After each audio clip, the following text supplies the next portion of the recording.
watu wa Nairobi, ninajua nyinyi mnapenda kuchagua vijana chipukizi kwa upande ya uongozi. Sasa tukikuja kwa hii kiti ya seneta, Sifuna anapanda juu ofisi nyingine. Tumeamua kuwachagulia kijana mdogo chipukizi, mchapa kazi.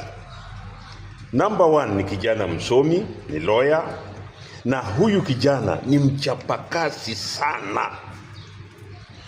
Tunataka ifikapo 2027 kura sote ya Senate, kura sote za senator, ukiwa ni Mkamba hapa, ukiwa ni Mkikuyu hapa, ukiwa ni Mjaluo hapa, ukiwa ni Mbaluya hapa, tupige kura. Hata Muhindi piga kura hapa ukitaka maendeleo Nairobi bila shida yote.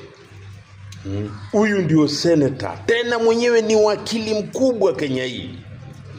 Sasa saa hii kwa vijana wenye hawajakata kura, kateni kura, wekeni kijana mwenzenyu. Msipokata kura, huyu hatapata hiyo kiti.